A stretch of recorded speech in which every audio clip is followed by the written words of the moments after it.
Good morning. We're live. Welcome to Red News and RE Journals Breaking Through the Disruption, our webinar series. Glad to bring it to you this morning. We have some great speakers coming.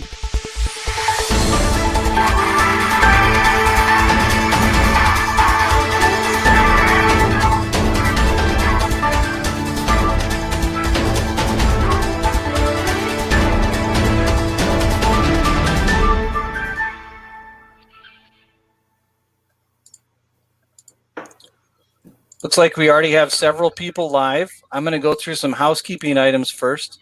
The title of our webinar series is Breaking Through the Disruption, but today we're talking property management, commercial property management, office, industrial, retail, what's going on in that world. The first thing I need to do is thank our sponsors, Lee and Associates, Lane Property Tax Advisors, JLL, IREM, SIOR, and CCIM. I have to tell you that we are in the live event business, not the webinar business, and we miss seeing all of your faces dearly. But we are very happy that we were able to pivot into doing this so you can get the information you need and still see some smiling faces outside of your house. We couldn't do any of that without our sponsors. So thank you to these 6 folks for stepping up and helping us put together this webinar series. It's been priceless for us, hopefully for you too. Here's the title. So housekeeping items. If you have connection issues, there is a button at the top of your screen for reconnect.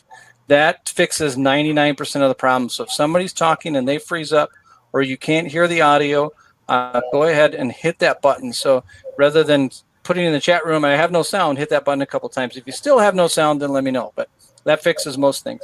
If that doesn't work for you, make sure you're using Google Chrome. That seems to have the least amount of issues. And if that doesn't work at all, close your browser out.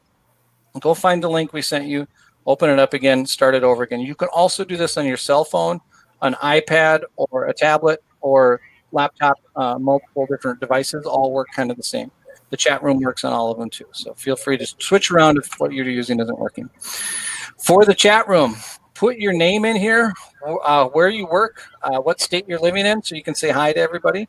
This is also where you're going to be able to ask questions of our panelists. So if you want to ask a question, tag it as a question. I'll keep track of them, and we'll address as many as we can get to at the end. But they'll also be able to see them. The speakers can see them as they're going. Sometimes they can pick it up on the way. There are also polls. I'll put up a poll in a little bit, and they're kind of fun to see what other people are thinking about. Lastly, if you missed part of this, you weren't paying attention, you need to step away, we go over and you had overtime and you had to cut out. This is our YouTube channel. We will replay everything on that YouTube channel. We'll have it up there about 45 minutes after we get done today. All right. Well, now we can start with the actual show. Thank you. I'm going to let these guys, we're going to go around the horn. I'm going to let them introduce themselves, their company. But what I want to hear from you gentlemen is we're 5 or 6 weeks in to COVID. Texas is starting to loosen things up and maybe have some real retail and things coming back to life. But talk about where you're at in your business at week 6 of this thing. So Robert, can you go first? Yeah, my name is Robert Tyler. I'm Senior General Manager at Jones Lang LaSalle here in Houston, Texas. I manage Class AA office space as well as medical office buildings. Right now, since the governor just lifted the stay-at-home order as of Thursday, we are full force on planning our reentry plan and working on everything from signage, physical distancing signage, guidelines for our tenants to re-enter the workforce, and trying to figure out how to phase them back in, and we have 4 days to do it.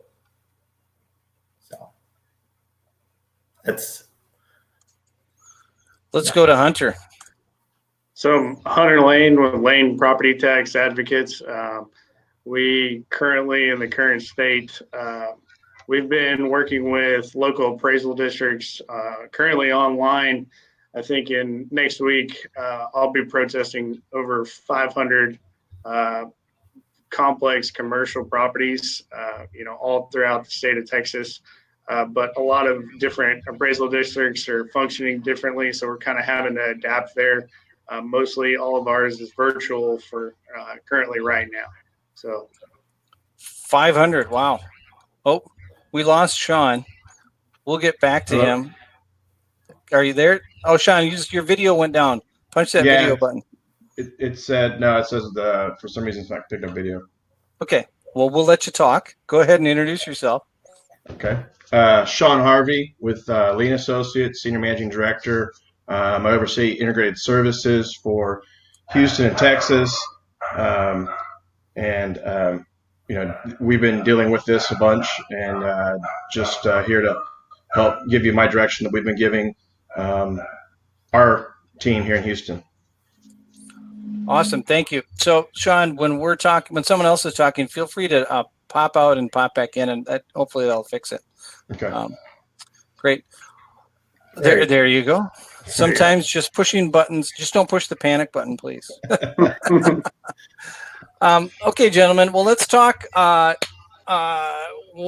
first phase of this thing, tenants had to be freaking out, right? Phones may be ringing. I don't know if I'm going to be able to pay rent. What were some of these early conversations like with tenants, and what are they like right now? What's the prevailing winds? I can speak on that a little bit. So, in March, it seemed we had a few tenants come in saying there were going to be difficulty paying rent. Once you started asking more in-depth questions, a lot of them backed off. And then once the PPP loans kicked in from the government, we had many of the tenants say, you know what, I'm good. I'm going to apply for a PPP loan. I've been approved. We're going to continue to pay rent. So April and March, we had probably 95% rent collection.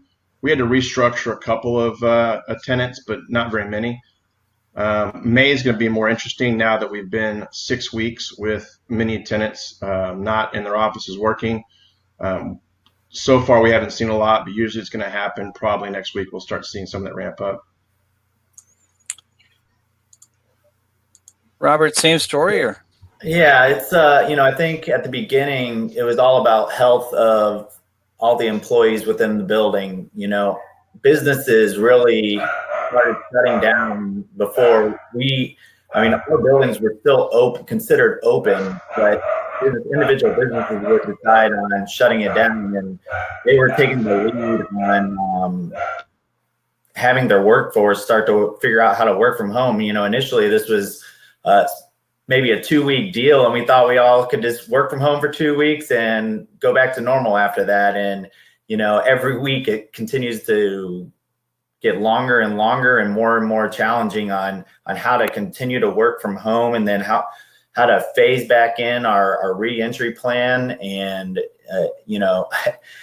I've never had to listen to the news so often every day on any kind of update on what is our next guideline on how we get through this. And it trickles all the way down, from the president to the governors to the mayors to the county, and then ultimately each building manager has to decide on what their building is going to do to get us back into this, get us back into the workforce. My medical office buildings, a few of those tenants never shut down. They had to keep going. So whereas the office structure has just figured out how to work from home from now, and they'll hit back and re-entry quickly. So it's every building is so different, and every manager's got to really, take those generic guidelines and then cater them specific to each of their buildings. It's a lot on the property managers to really figure out their own plan. I think just to follow up on that, a lot of the property managers that, I'm talking to on a day-to-day basis are basgetting indicating that they're only generating about 25% of what their projections are. And, they're getting a lot of tenant pushbacks trying to rewrite contracts. So that's one of the major issues that I'm seeing for most retail spaces that has been an effect due to this.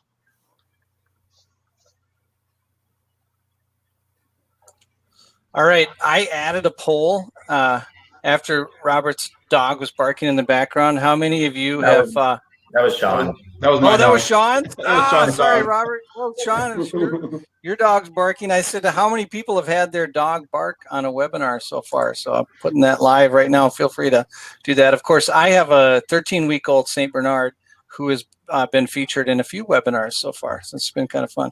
My kids feel the need to bring her in and put her on camera. I'm not sure how that applies. Well, Robert, let's talk about what are the things you're doing at the property level now? I know we talked on our prep call, a lot of changes in regards to wearing masks, not wearing masks, how much sanitary, how much hand sanitizer do you need? What are you doing at the property level to help your tenants out? Yeah, and these are all, day by day challenges really, because the county issued a requirement to wear the mask, and it was as of yesterday, and then the governor comes out and says it's not required. So we're trying like day by day to figure out what kind of regulations are we going to have to start policing in our building, and every day it seems that it could change, and we have to adjust to that, really quickly. Keeping the physical distancing, I think all of us are reaching out to our signage vendors and working on a signage plan to help the tenants physical distance through our common areas and get them up to their suite. The biggest challenge is, the elevators, how many people can ride in an elevator, and then you get everybody waiting on the elevator that can only limit maybe 4 per elevator now, and now they're all stuck in the lobby. And so then you have crowding in your building lobby, and it's a constant challenge on how we're going to overcome physical distancing while getting having safe travel up to the tenant space, and the hand sanitizers is another thing. You ask anybody for refill on these hand sanitizer stands that we all have in our lobbies. Now you can get the stands, but you can't get the sanitizer, or you can get some generic sanitizer, but you can't get a nice stand. And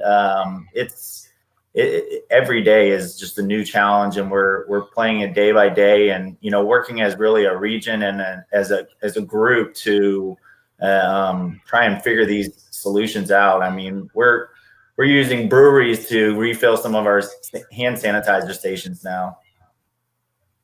Well, that's what I was just thinking. I was reading the CDC guidelines that I could find, and it said 60% alcohol on the hand sanitizer, and that's 120 proof. I mean, if we could go 80 proof and get some Jack Daniels and just dump it on our hands, but apparently it's got to be higher than that. So, but that brings me to a question: how are you finding these regulations? I mean, where is this? Are these local? Are they state? Are they CDC?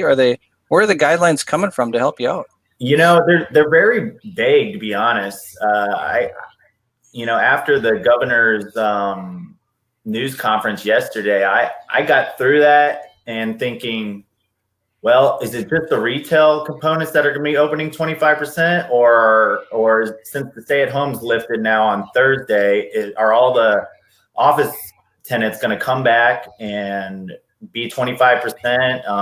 For now, I mean, we're reaching out to all of our tenants and asking, hey, are you going to be re-entering 25% at 25% capacity on Friday? Because if you are, there's a lot to do by then. And, Texas itself, we were, one of the last to really, really get strict on the stay at home. And now we're the first to get back into it. And it's just a lot to close down and then reopen in such a short amount of time with, a matter of days to have our guidelines and then implement, ordering signage, figuring out signage, approving signage. It's a lot right now. Sean, so it looks like from the poll, you are not alone. 41% of our audience has also had their dog bark in the background on a webinar or a web call. There's company with you. The same kind of question. What are the things you're doing at the property level, the adjustments you've had to make? Like Robert was saying, it's one of the problems has been the change of direction between state, local, even the president coming out and saying stuff. and which guidelines are you following? One day, it's one guideline, the next day it's another guideline. So, to kind of say what Robert, to reiterate what he was saying, the signage is the bigger issue. We get memos out to tenants that say, hey, we need to do this. Oh, never mind, it's changed, we need to do this. And so I know it's frustrating to the tenants. And so we're trying to limit that as much as possible. Kind of in the beginning, it was, shoot a bunch of information out every day. And now we've kind of limited it back. Okay, let's see what really happens before we start shooting out memos, just to keep tenants from getting confused. And, how many signs do you put up in the building for tenants to do stuff, right, before they just don't read them? So you got to limit what you're going to put out to make sure that everybody understands what the rules and regulations are. We started writing the guidelines for our properties last week, and it's been changed 3 or 4 times now. And we do have tenants that are concerned, and so they're asking the same thing. What are the guidelines, especially in multi-tenant buildings or facilities? Obviously, if it's industrial or even a single tenant office building, then it's kind of on the tenant to provide their own guidelines. We'll provide them some guidance, but it's up to them how they want to run their own facility. Excellent. I want to get back into the operational stuff because I think that's y'all's expertise, but let's talk about beleaguered income statements. So I know as property managers, each month you get an income statement and you're trying to find the variances and all the things that could be better or worse. And rents have probably thinking May is less than ideal, but what are some things you can do to help bridge this gap when maybe rents are down a little bit and keep the property operating well? Hunter, do you want to jump in and talk property taxes quick? That's our biggest line item. Sure. Kind of looking at overall income statements, one thing that we've been doing and property managers can do is keep an accurate log of any losses, indicated losses, or extra expenses that they're having to do or incur because of this. I personally, I've been asking a lot of property owners to give us a detailed income statement of the first 4 months in April, first from January all the way till now, and comparatively to 2019. Because what I'm going to bring in and really show local appraisal districts is, hey, here's where where the center is being hurt or office, and basically Harris County allows evidence all the way, and also Texas all the way up into April. So I'm actually able to use any evidence, and it'll only help the property lower the valuation. And that if you're shopping centers, all of that will be processed right through along to the tenants, helping them out. So really illustrating where those losses are coming from, what's affecting the property, just keeping a detailed print of everything going on right now so that you can clearly indicate, to an agent of where our losses are, so we can help you out on a valuation standpoint. So, but I think that there's a lot changing in property taxes and, relief. That's been a big key question that I've received is, are property owners going to receive relief right now? And there was some talk of a commercial exemption on properties such as hotels or retail centers, and putting them into categories. And this was actually doctored in from Hurricane Harvey, where there was an exemption put in place on properties for 2 years where they received relief. The organization that I'm a part of, we've actually reached out to the Attorney General's office, and he has kind of alluded to us that because the damage to the property is more economic due to COVID-19, rather than being physical damage to the property, then there's not going to be any relief on an exemption, and that's just his personal opinion. Again, things are really changing.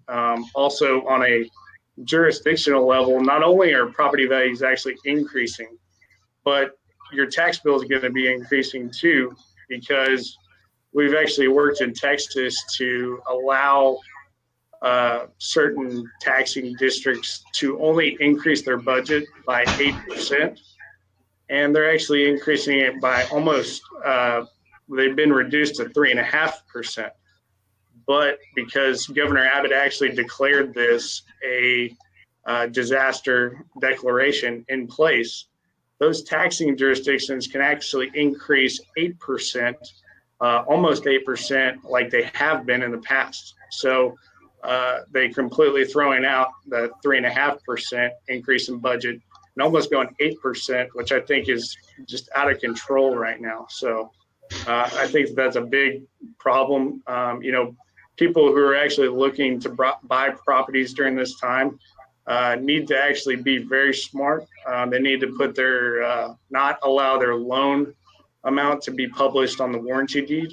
And talk with your title company to make sure that that information is hidden, because that's going to be a major impact on your taxes going forward if you're not hiding or not disclosing what that valuation is in your warranty deed, because they're looking at the loan to value ratio and increasing your taxes based on what you put in there. So, and all your neighbors. Right. Hunter, I don't want this to turn into a commercial about Hunter Lane, but I do want to, can you summarize, if I were to call you right now as a property manager, property owner, what are the 3 or 4 things I would want to make sure I'm doing right now? So right now, you want to take an existing log of each of your tenants that could be a futuristic problem, or that you've already given some sort of rent relief to. And you need to give us an accurate description of each of those tenants. You also need to look at the major differences in where your losses are coming from, so that way we can portray that to a local appraisal district or an appraiser that we're working with. And then lastly, just make sure that you're keeping constant communication with us on any changes. We definitely know as agents that you guys are completely busy right now, but as more detailed information you can give us, the easier, that you're going to get a reprieve on taxes. And if you're in a major metropolitan area and surrounding, and you're not utilizing arbitration and litigation right now, you're probably not getting the best out of your taxes that you can. And especially right now, this year is going to be huge for litigating taxes. And I think it is a longer process, but there are ways to, forward move the process, getting appraisals, certain things on tax base.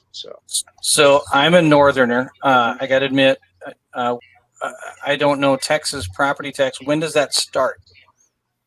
So the valuation was actually as of January 1, 2020.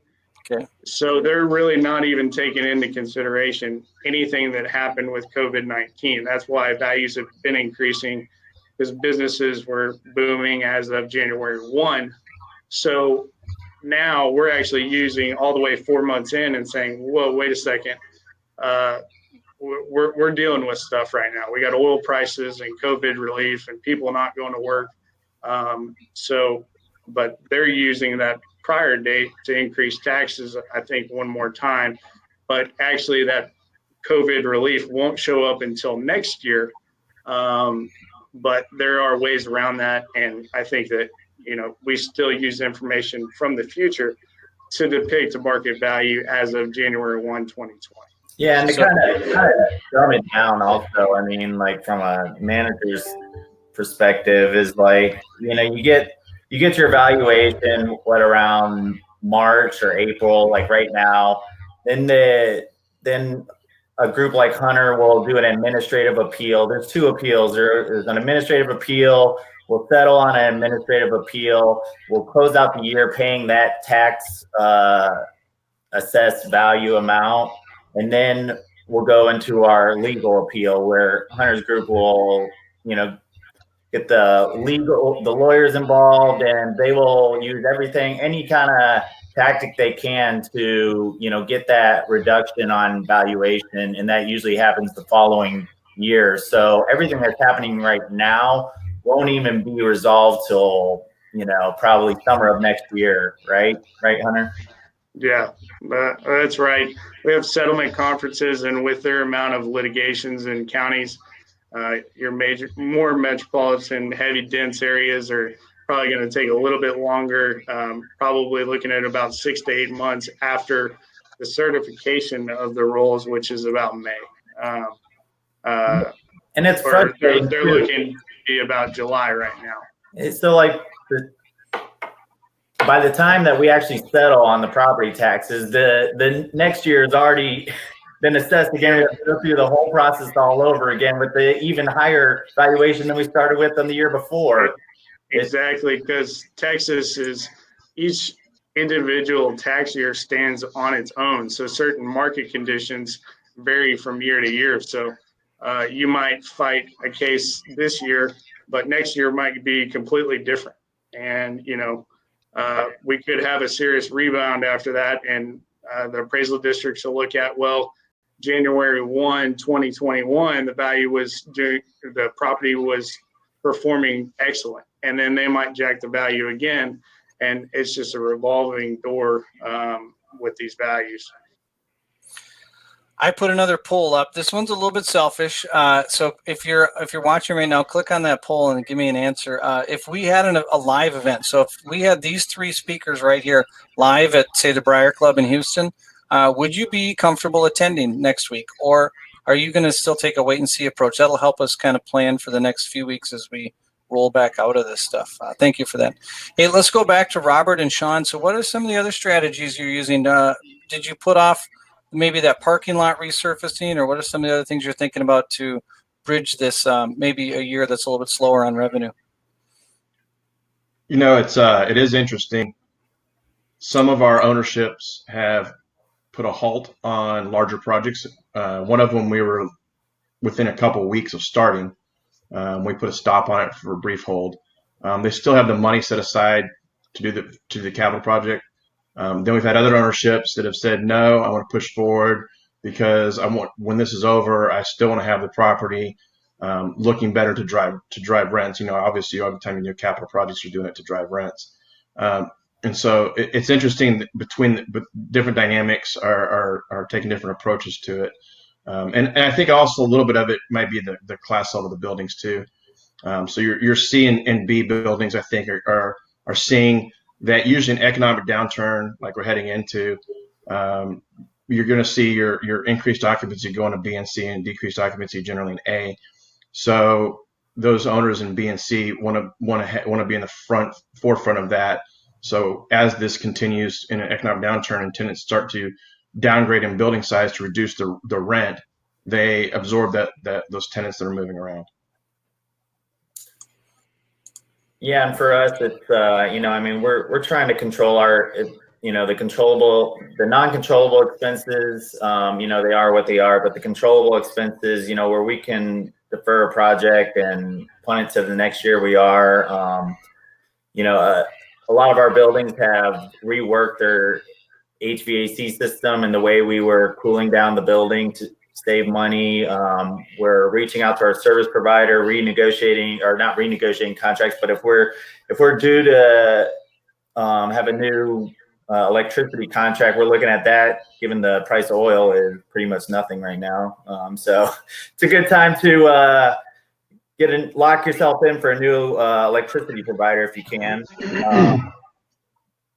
And aside from that, we haven't cut our staff. We haven't, the janitorial companies were really worried that we were going to shut down a lot of the night cleaning. And I think a lot of buildings have, but there was, when we first started this, it was, a 2-week deal. So we were hesitant to stop the night cleaning because we didn't want to have to lay everybody off and then rehire all over again. But now that it's been so long, I think some have been deferred or, we've had to just work through some of those night cleaning challenges, since there's nothing. There is a lot of cleaning being done, disinfecting the common areas and touch points. And, as soon as, at the beginning of this, whenever you had a COVID case in your building, you were spraying down the whole building and, completely disinfecting everything, tracing where that person would go.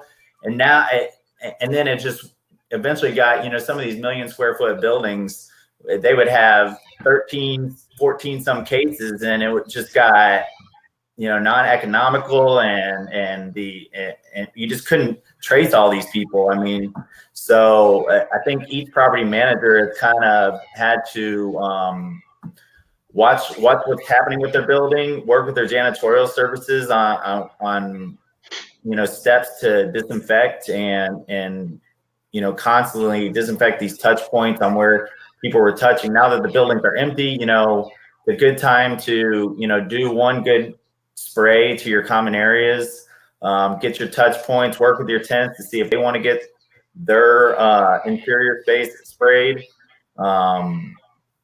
A lot of landlords, I think, are not spraying those for free, so the tenants are opting to pay for that or not. But we usually take care of the common areas. But I mean, if we can defer any kind of projects, we are right now. But we have not deferred employees. Engineers are still going in. They're still working. They're still maintaining the building. I mean, it can get a little tricky when you have a building. Pipes seem to burst when there's nobody there, right? So if you're not watching that, it can get real ugly. So you still need people at the buildings, keeping an eye on things. Robert, I want to check in with a question from the audience. You talked about janitorial staff, and Karen says, what is considered sanitized? These are great questions I'm sure that you all are grappling with. And how do you figure out whether you're meeting the standard or not? I think you need to, for one thing, look at the CDC guidelines on sanitation. And then, we work hand in hand with our janitorial companies. They pretty much all have, at least all the major ones have, come up with a plan, a product. There's a lot of spray products out there that they will go around and spray, for us, the common areas, the lobbies, the touch points, the elevator lobbies on each floor. And there's some products that claim it'll last for 90 days. So I would reach out to your janitorial companies, and if your janitorial company doesn't give you a good answer on that, find another janitorial company. Right? 90 days, the product will be killing bacteria or viruses for 90 days? It is out, I believe, is 90. That's correct. Whatever it is, that's cool. That's correct. They're claiming 90 days. Yeah. Now, most of the janitorial companies you talk to will tell you they're claiming 90 days. Every janitorial company that we use, which is major janitorial companies, have said we recommend every 60 days. Most of the processes come in. There's one out there. It's a Clorox 360. They can come in. They basically go through and they spray and wipe everything down, all the touch points, your desks, everything else. And they come back in with like a fog, and that's what Robert's referring to. That comes in. It's a electrostatic fog. So they basically come in with hazmat suits and these big fogger machines that they're like a backpack, and they literally fog the offices or fog the common areas wherever you're doing, and then it adheres to all the surfaces, and supposedly it kills everything for 90 days. It's been tested.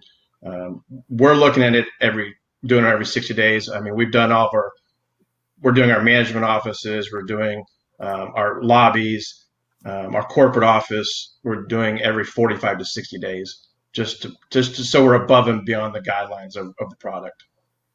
Yeah, and if I can, advise all these property managers, there are a lot of open questions, right?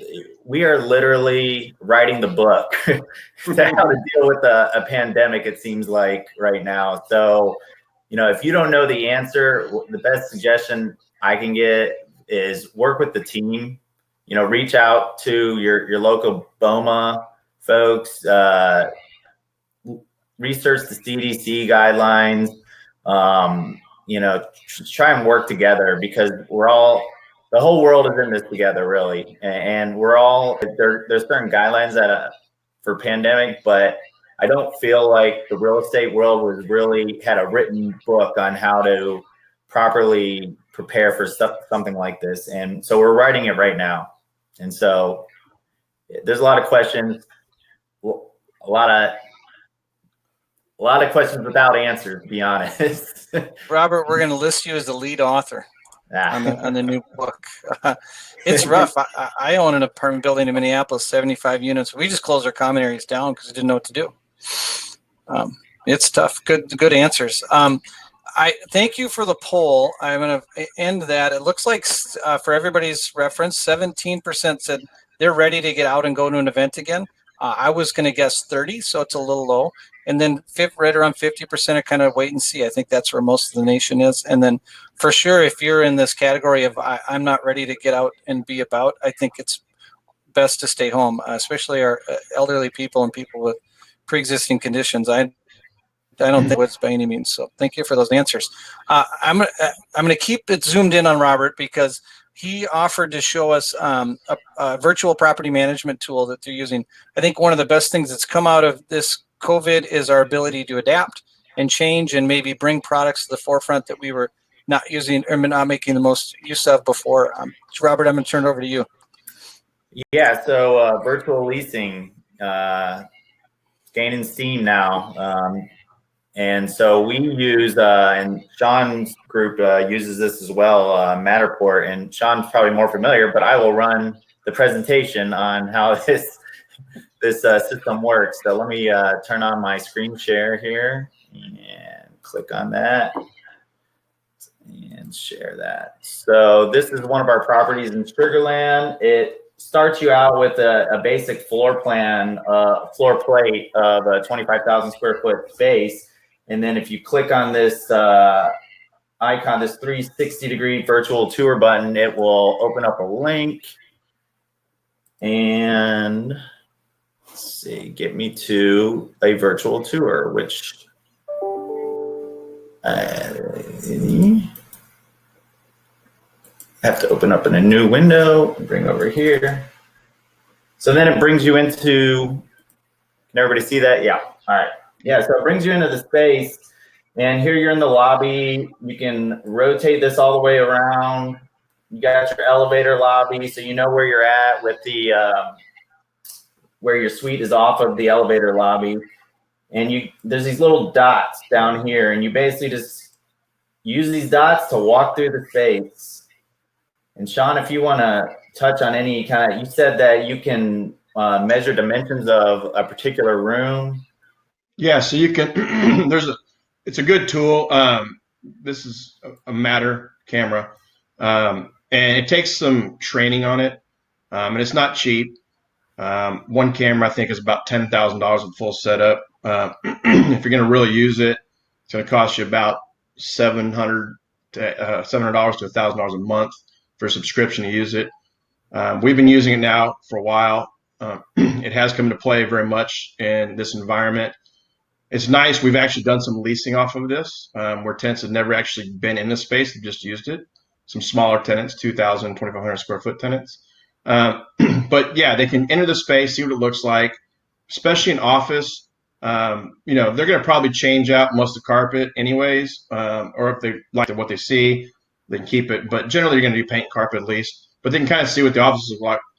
And then if they want to see if, hey, well, my furniture that I have in here, because I have a desk, 2 chairs, and a sofa, there's actually a measuring tool that's in it, and you can measure the dimensions of the room. So you can do it inside the room. You can pull out like Robert's seeing right now, measure. So there's different ways to measure it to see if everything will work. If you want to see how big a bullpen is, how big a lobby is, it makes it much easier for them to visualize it without actually being in the space. Yeah. And That's fantastic. There's a program also where you can actually put furniture in the space and see how it fits. You can say, I got a 6-foot desk and put it in there. So it's a very virtual tool that's if you can help your client, your tenant, utilize it, if you know the program, then it really does help without having to go see 8 or 10 office spaces. And in this environment where people are not wanting to do that, it helps to limit, even if it's just, hey, let's limit it down to 2 or 3 we want to see. You can kind of go in and see 8 or 10 of them. One of the bigger reasons we did it initially was, and this is still a key, a lot of even larger tenants, the CEOs, CFOs, president, whoever's going to make the decision on the office space, may get up on a Saturday or Sunday morning while they're having breakfast. They're looking on LoopNet. Most of them don't have access to CoStar. But if you have this on LoopNet, then they can see this virtual and go, hey, that would work for my office. And so that was the original intent, and I think it still plays for today. But now it even plays more because now they can limit it down to how many spaces they're actually going to be in. Yeah, and it puts you on a short list, right? So then when they're ready to narrow down 1 or 2 that they're actually going to maybe physically walk, you're on that short list. You probably wouldn't even be considered if you don't have this. So who does the video? Oh, go ahead. My kind of recommendation, I was talking to Sean a little bit about this, but and looking for smaller office spaces, I think it's a good tool. But my kind of gut feeling is always kind of look at the property. You can there's a lot that can be probably translated when you're talking about Photoshop, and there's a lot of stuff that they can do to really enhance these properties, the certain lighting. But for smaller deals, I feel like good. But to tread carefully, just go check out the area. If you're not wanting to be next to somebody, just have them open up the space and actually go there. But that is a one thing that I have seen with some of those online virtual tours. What are you talking about, Hunter? That view is real. It's great lighting, great chandeliers. That is a pretty building. So who takes the pictures and who takes the time to put all that together? Is it Robert, and is that you guys? No, John, I'm not sure. Matterport do that? They come out and do that, right? No, well, you can do it multiple ways. We actually have someone in-house that we trained to do this, and they do all of them for us. It's not easy. So the space Robert just showed you probably took someone 5 to 6 hours to shoot that. Like, you have to set the camera up, turn the camera on, does a 360 rotation, but you got to move because you don't want to be in all the pictures, right? So you have to have it on a delay. There's a lot to it. I've been with the person that does it in our office once to do one of these, and I could tell you an hour into it, I left. It's not fun. It's very boring job to do, but it needs to be done. So we actually, I would imagine, Robert, as big as you guys are too, that you probably have someone that's trained that's going out and doing all these also. So it does take. There is some capital outlay for this. This is not something you're going to go do if you are a building owner and you own 2 buildings, right? You're going to hire somebody to do these for you. You can hire architectural firms to do it. They're quite expensive to do them also. But if you're going to do it in-house, there's going to be definitely some capital outlay. Like I said, it's about $10,000 just for one camera. You're looking at probably $10,000, $15,000 a year for the subscription, and then you got to hire somebody to do it. So now you're $40,000, $50,000 to hire somebody to do it a year. So it is some capital. Sean, you said you had 2 deals already done just with this, right? Yes. Yeah. We actually had 2 different people call. One was actually pre-COVID, and it was back in January, and they just called up and said, "Hey, I love the space." Talked to the agent, worked the deal out, got the lease signed, and then went and picked out paint and carpet. All they wanted was paint and carpet. So. That's awesome. It was just under 2,000 square feet, but yeah, they needed 3 offices and a conference room. Yeah, and Hunter, you're always going to have these tenants that they don't necessarily plan to move. They don't have enough time to move, and they just need a spec space ready to go. And for some people, that's the only option they have, to get it done real fast. I mean, things move quick. Yeah, that's true. Like we use this. Initially, we purchased this to use on our spec suites. So that was the whole initial purpose for this, was not to go in and video our 10,000 square foot spaces, right? Because you're right, Hunter. 10,000 square foot user might initially look at this and go, yeah, that might fit me, but I'm still going to look at it. But you're, like Robert was referring to, your 2,000, 1,500 square foot, 2,500 square foot tenant, a lot of times oh my gosh, my lease is up, June 1st. I've got a month to find a space. I don't have time to go around and find a space. And they go on here and they find it. Just like, it's very similar to someone buying a house. You go into HAR, a lot of times people go into HAR, look at houses, find 4 houses they like, and then go hire the realtor, right? They find what they like before they hire the realtor. And this is just the same situation. The reason why a lot of companies are doing these is so you're on the list before they even contact the broker to go look at a property. Yeah, and our goal is always to make that short list, and I mean, every tool that we can do to make that short list where at least we got a fighting chance on every deal, I mean, it usually typically pays itself off. So I see. I got to stop you for a second here. Hector's asking what the software is called. I think architects have a different software, but what is this particular one? Matter. I was trying to figure out, were they talking about the spray, or were they talking about the? Oh, I don't know. The video. Let's hit both of them. What's the video software called? Well, there's multiple kinds, but the one that Robert and our companies are using, JL and Lena Sisters use, is called Matter. It's called Matter. Now, there's also architect firms that use it also, but Matter is kind of the one that everybody's kind of using right now. There's also some lower grade ones you can buy, and I don't know exactly what they're called, but Matter is the one we're using. But yeah, if you Google Matterport, that's the name of the website, matterport.com. Yeah. Awesome. We've got 14 minutes left. I want to pivot to reopening. I think that's the mood of the country right now, but probably going to be the most challenging time to be a property manager. What are your tenants asking for? Are they saying, I need more space so that I can separate people 6 feet apart? I need to be able to stage workers in all hours of the day. What are some of the challenges you're facing on reopening? I think it's happening so quickly that, I think we started thinking about this maybe really last week or in the week before. At first we started thinking when everybody exited the building, all right, what are we going to do while there's nobody in the building? And then it switched to rent relief. We're focused on that, and now we're focused, within a week or two on re-entering, and really businesses and property managers, we just get guidelines, but it's up to us to really get down to the details. So I think every business is different, every building is different, every region is different, and it's really about taking it from the very top of those very broad guidelines and getting down to the specifics of how you can really physically do this and keep everybody physically distanced to get to their space. And, I mean, if you think about it, the grocery store has been kind of doing this for the past, 2 months, right? They've been physically distancing while operating. You can't always be 6 feet apart, right? So there's going to be those moments where you're going to be close to somebody, right?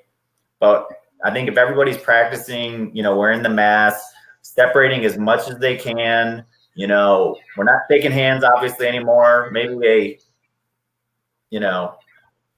some sort of nod or something would be more appropriate. But I just think that I think the whole population is on board with this, which is the nice thing, that the information's out there. And I think people will naturally, not try to get close to one another and be conscious about what they need to do. But it's just up to the businesses. I think the tricky part is going to be how do the businesses phase their employees back in? I mean, think about 25%. So I got 25% of my workforce that needs to come back into this specific office. Like, how do you determine who needs to come back? It's probably the executives coming back first, right? And then slowly and essential personnel, and then you're working your way back down. But then you have to deal with the flex space that's been a growing trend for the past couple of years. Now it's not looking too good to have open concept flex space, right? So how are they going to separate within their office? Are they going to have to raise their partitions? How do they keep these people separate? Do they allow some people to stagger the workforce? Maybe some work 4 hours a day in the office, some work 4 hours in the afternoon. I think it's it's a conversation. I mean, I think the businesses are going to figure out their own operation from one point, but from a property manager level, you kind of got to have a communication with them to figure out, especially your major tenants, how are they going to do it? Because once they make a decision, it could create a massive wave into your building, and you just got to be prepared for it, and you don't have a lot of time to do it. Sorry, Sean, what are you doing on reopening? What are some of the challenges and you're trying to overcome? It is that it's the tenants want to know they have a safe environment, so it's trying to provide the safest environment you can provide. You can never say it's 100% like anything, but you're trying to provide the safest environment you provide. One thing we're requesting from tenants is staggering their staff, startup and just staggering them when they're coming in the office, right? Because one of the things that Robert alluded to before was, you don't want to end up with because like most companies are going to allow 4 people in an elevator, 1 each corner, right, to try to distance as much as possible. And if you have everybody show up to work at 7:30, 8 o'clock in the morning, it's going to take a long time to get everybody up. So if you can stagger where, you say, okay, we're asking you to ramp up 25 or 30% at a time in your office, and of those 25%, can you please ask them to, a third come in at 7:30, a third come in at 8, and a third come in at 8:30? Then it makes it much easier to get everybody up in the building. And again, the same thing going home. You don't want everybody leaving at 5, or everybody's going to be standing there in elevator lobbies, and every time the elevator comes down, there's already going to be 4 people in it, right? So trying to work with people to get them in and out. And then providing tenants with options. I think that's the biggest thing we've found is, as we talked about earlier, Clorox 360 and such like that, and these sprays that will clean their office, and then once it's clean, we can come in and sanitize it so that it's sanitized for a long period of time. Some tenants are wanting that. Some tenants are like, no, I just have janitorial wipe down my doorknobs. We've also went out and got the paper used, like a painter's paper, right, that you cover windows and with such, and it comes in 3 and 4 foot width rolls. And you can buy them 1,000 linear feet, and cutting those up, giving those to tenants so that you can say, hey, look, if you cut sections off and put them on your desk, and when you work on top of this, then when you're done, you pull it up, you throw it away, get one the next day. That's one other way to keep the surface areas clean without having to worry about, am I wiping down every desk every day? That's really cool. I like the idea of staggering going in the office and going home, because you could maybe get up and down Westheimer in less than an hour. No, I honestly, all right, Dan. One trend the whole world's gonna benefit is from this. I mean, can you see how much time we're all saving by not having to go through our daily commute? I mean, if we could stagger the whole workforce in general across the world, I just think it's a game changer for a lot of things. Completely. Hey, let's build on that quick and bring Hunter back in. And maybe this is just for more fun, but the whole work from home thing. And if you're watching online, put this in the chat room too. Start with Hunter. Are you working from home? It looks like you might be. And do you like it or can't stand it? Or this is maybe something I'm going to do some of the time? Being a millennial, it is really nice to have 2 huge screens instead of a laptop. What we've been implementing kind of starting next week is having part of our work staff come in Monday, Wednesday, and Friday, and then another group that's working closely together Tuesday, Thursday. And most of the time, our Friday will be kind of like a float day for whoever needs that immediate attention to kind of come in on Friday, helping work files and, run all sorts of different information on our property. So I think it's tough for me because, on a laptop, instead of having 2 screens, it's a little bit hard. Bring them home. I know, man. Nice. But, yeah, you got the setup over there. Once I realized I was working from home, I was like, I can't go to one little laptop screen. I need my NASA setup here. I need one of those backpack blower Lysol sprays. That sounds interesting. I don't know the cost of one of those, but it doesn't sound like it's very cheap. And but we're kind of implementing, a clean environment. Most of our areas are pretty spread out, and luckily, we can do our hearings from home, which that hasn't changed anything. And we have all been on board with really opening this up is a great challenge for us, and we're kind of embracing it. We're ready to go, and we're a little mad at the appraisal district for raising values, and we're going to get after them. So there you go. Part-time from home. Yeah. Sean, how about you? You like it? It is different, but I do want to get back in the office. I'm ready to get back in the office. It is nice to get up and spend a little more time at the house, cook breakfast for the kids, kind of thing, and then go into the office and be on the computer by 7:30, 7:45 easily without take too much time. Luckily for me, I'm only about a 15-minute commute anyways, but I am ready just to be in the office, interacting with other people. And some of that, especially in our business, goes back to knowing what's going on in the community, knowing what's going on in other aspects that we aren't always involved in day to day, such as leasing or marketing or that kind of thing. So it does help to be in that environment and hear what's going on. Well, we already know Robert's set up just like or better than the office, but do you personally enjoy it or do you miss going in? I actually thought I would hate it. Given I have a 3-year-old and a 5-year-old, a dog, and my wife's home all at the same time, I thought it would be way too much distraction. You got cable TV right here, you got dog, kids, and then you could just go out for a walk in the neighborhood.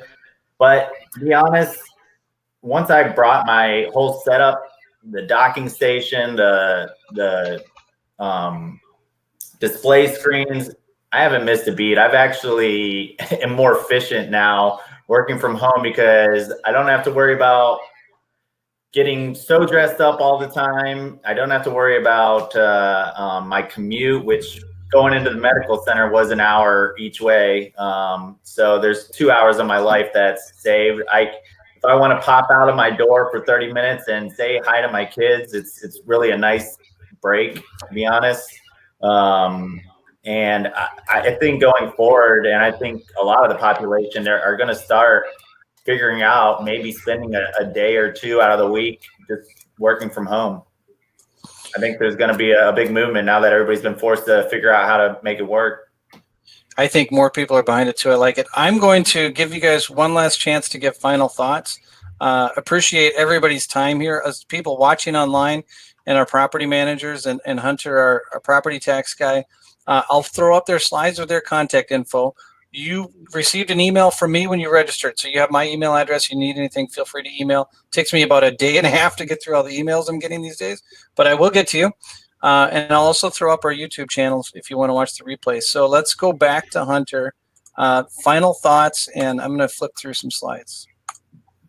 Kind of the final thoughts. Ready to see people get back to work and not just open everything up, but allowing people to be comfortable in areas.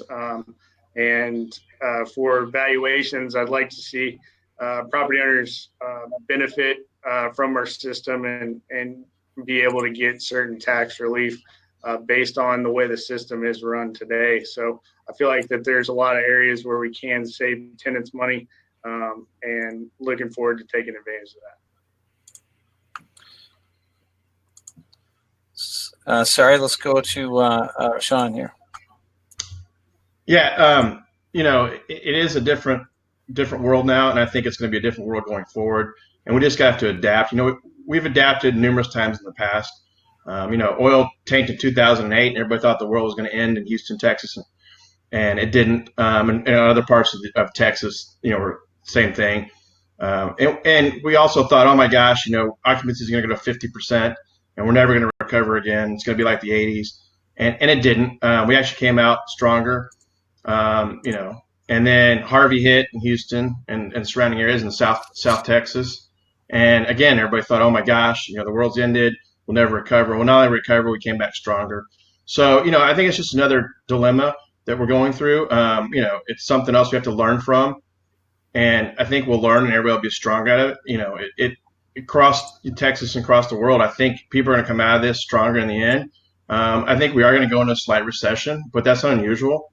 It's real estate. You know, we had a long period of rising rents and rising values, and everybody benefited and made some money, and now we're going to struggle through a little bit of recession, and at the end we'll come on the other side, and there'll be some trading going on and some opportunity for people, and I think you just got to take care of yourself and show the value in property management. This is when property management shines. You know, when we go into recession, that's when owners and such look for property managers to save them money on the expense side because revenue takes a hit. And so the only way they can increase NOI is through property management. And so this is a time, I've expressed this to my team over the last 60 days. This is a time where we come out looking great. This is a time where owners and asset managers look to property managers and go, wow, you guys really pulled us through this time, right? So just take advantage of that situation to make you and your team look good, and work on the stuff you do, and don't worry about the stuff you don't have control of.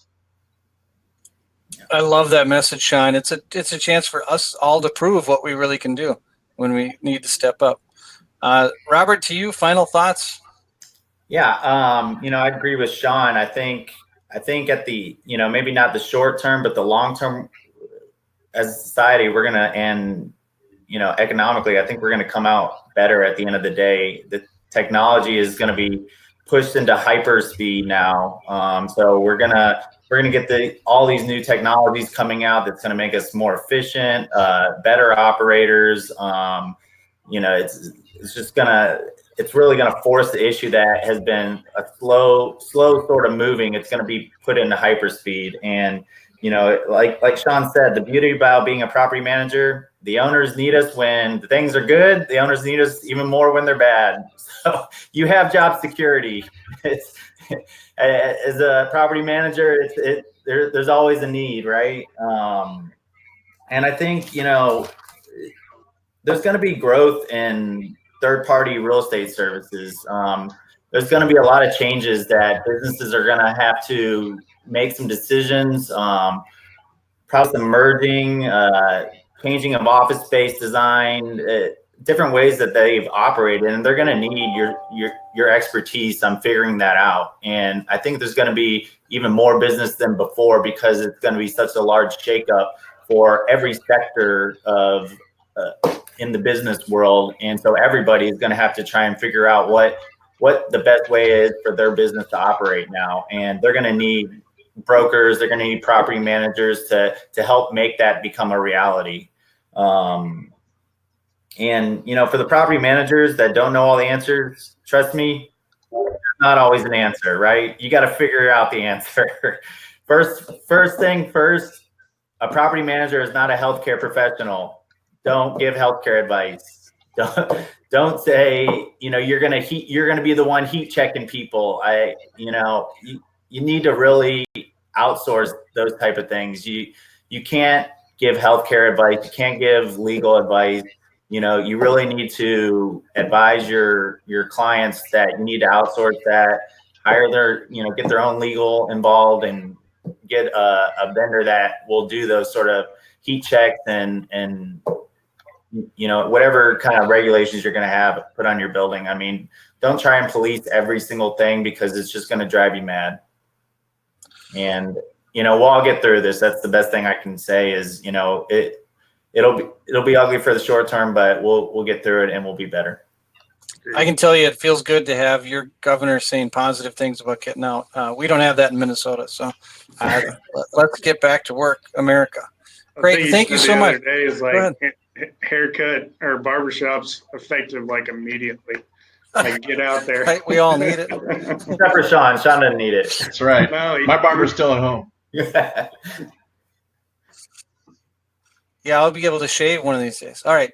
Thank you, guys. This was great. This was a great panel and a great group, and there were a lot of people online. I think they got a lot out of it. So feel free to sign off. I'm going to play our exit video. I like to leave the chat room open for a couple minutes, but thanks, gentlemen, and we'll talk to you soon. Thank you. Yeah, I see a couple questions. So can we? Oh, yeah. Whoa. Stop. We're recording this, so if you logged out, you can always hear them. Yeah, go ahead and address those if you want to grab Well, I them. would just, let's see, like the Robert Lazari, are you considering taking temperatures for tenants coming into buildings? Some of our buildings have hired, I believe there's a couple of security outfits that are actually willing to do that for you. So maybe reach out to your security team.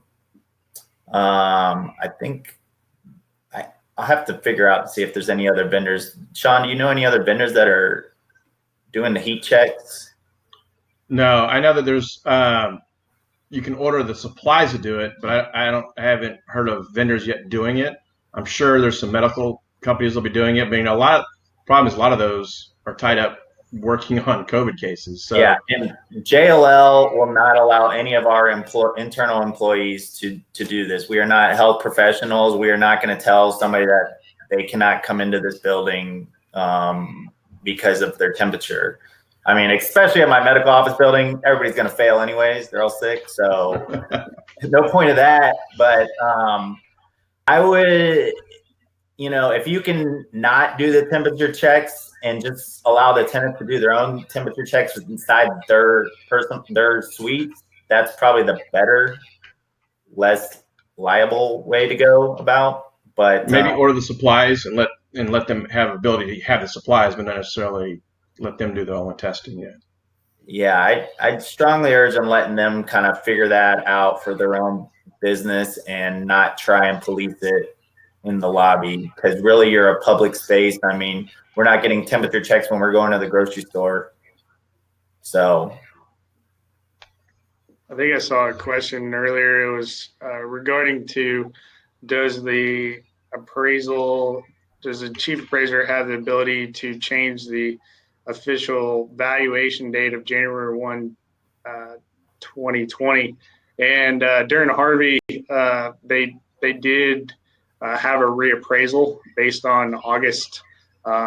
However, that was voted on by the school districts, and each school district actually has to vote on that. But it really comes down to who is going to fund that appraisal district to revalue. So, which they've already revalued. So you'd have to get more appraisers out in the field to revalue again, and somebody's got to pay for that. So that's probably pretty unlikely at this point.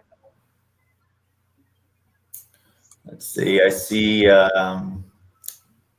Denise Henry, does the governor override the Dallas order? I think the answer to that is yes. I'm not a lawyer, but I know our Harris County had made it a requirement to wear masks, and then the governor, the first day that actually took into effect, the governor said it's not a requirement, so she had to do a retract to her order. So I believe the governor rules on that. I heard last night that a judge in Chicago overrode the Illinois governor on the stay-at-home order. So I think this could get interesting as we reopen here. Who's in charge? I don't know. In my opinion, with these states, I mean, Texas is such a large state. The city of Houston is obviously more dense than, Temple, Texas, or something like that. It just seems to me like you do stay kind of broad in a state like Texas, and then let the counties or the cities kind of decide the best avenue for, like we did at the beginning, really, because all the Houston mayor and the county were the first ones to do the stay-at-home order in Texas, or either that or Dallas is one of the two. But then the governor followed suit. But I mean, to me, it might make more sense in a state like Delaware where the governor is ruling. But I don't know why the governor is taking full decisions for an inner city like Houston and Dallas and Austin. But it is what it is. Right. I only see one other here that I think we missed, and this is building on what Robert said. So maybe Sean, jump in.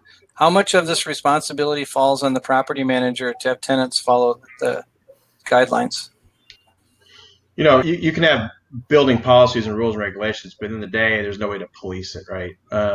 So all you can do is hope that people will adhere to the policies and understand that they're in place for everybody's benefit. I mean, you know, it's like in Houston, they came out, or Harris County, they came out and said, hey, everybody has to wear a mask, so it's going to be a $1,000 fine, right?